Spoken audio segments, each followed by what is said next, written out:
এ বিষয়ে বিস্তারিত জানাতে বঙ্গভবনের সামনে আছেন রিপোর্টার হাসান ওয়ালি। সরাসরি যাচ্ছি তার কাছে।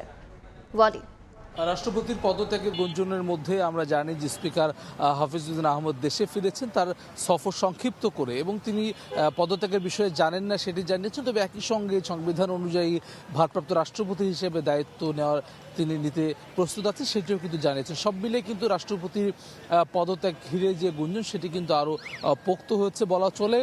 বঙ্গভবনের অনানুষ্ঠানিক সূত্র কিন্তু বলছে যে পদত্যাগের যেই আনুষ্ঠানিক প্রক্রিয়া সেটি সম্পন্ন হয়েছে। এখন এটি আসলে যে কাগজ, যে পদত্যাগপত্র সেটি স্পিকার বরাবর পৌঁছে দেওয়া, অর্থাৎ সংবিধানের 50(3) অনুচ্ছেদ অনুযায়ী স্বাক্ষরযুক্ত পদত্যাগপত্র পৌঁছে দেওয়ার যে বিধান রয়েছে সেটি সম্পন্ন করার মধ্য দিয়ে আসলে দায়িত্ব ছাড়ছে রাষ্ট্রপতি মোহাম্মদ শাহাবুদ্দিন। তেমনটি কিন্তু সবশেষে আমরা জানতে পেরেছি সেটা আজকে সূর্যাস্তের আগেও হতে পারে এবং না হলে আগামীকালকের মধ্যে এমনটি হতে পারে, সেই খবর কিন্তু আমরা জানছি বিভিন্ন সূত্র। যদিও সরকারের তরফ থেকে এখন পর্যন্ত কিন্তু আনুষ্ঠানিকভাবে কোনো তথ্যই কিন্তু এই ব্যাপারে নিশ্চিত করা হয়নি। আমরা জানি যে রাষ্ট্রপতি পদত্যাগের মধ্য দিয়ে স্পিকার তিনি ভারপ্রাপ্ত রাষ্ট্রপতি হিসেবে দায়িত্ব পালন করবেন এবং 90 দিনের মধ্যে রাষ্ট্রপতি নির্বাচনের যে প্রক্রিয়া সেটি সম্পন্ন করতে হবে।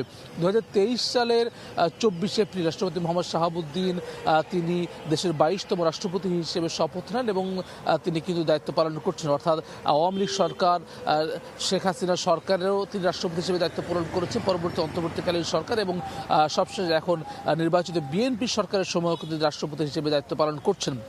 বিভিন্ন সময়ে কিন্তু আমরা দেখেছি, বিশেষত 5 আগস্ট পরবর্তী সময়ে কিন্তু রাষ্ট্রপতির পদত্যাগের দাবিতে বিভিন্ন ধরনের আন্দোলন হয়েছে। এই বঙ্গভবনের সামনেও কিন্তু আন্দোলন আমরা দেখেছি, কিন্তু তখন কিন্তু আসলে যেহেতু এক ধরনের শূন্যতা ছিল, নির্বাচন হয়নি, যার ফলে কিন্তু কোনো পক্ষই কিন্তু সে ব্যাপারে কোনো মন্তব্য করেনি। তবে এখন যেহেতু নির্বাচিত সরকারের বেশ কিছু মাস অতিবাহিত হয়েছে এবং রাষ্ট্রপতি মোহাম্মদ শাহাবুদ্দিনের লন্ডন সফর সহ বেশ কিছু সমীকরণ মিলিয়ে নানান গণমাধ্যম কিন্তু তথ্য দিচ্ছে, নানান সূত্র কিন্তু তথ্য দিচ্ছে যে রাষ্ট্রপতি মোহাম্মদ শাহাবুদ্দিন তার যে দায়িত্ব সেটি ছাড়তে যাচ্ছেন, পদত্যাগ করতে যাচ্ছেন। অর্থাৎ সব মিলিয়ে স্পিকার হাফিজউদ্দিন আহমেদ দেশে ফেরার মধ্য দিয়ে কিন্তু আসলে সেই জায়গাটি আরও পোক্ত হয়েছে এবং এটি দ্রুত সময়ের মধ্যে আনুষ্ঠানিকভাবে যে পদত্যাগ দেওয়ার যে প্রক্রিয়া সেটি সম্পন্ন হতে পারে।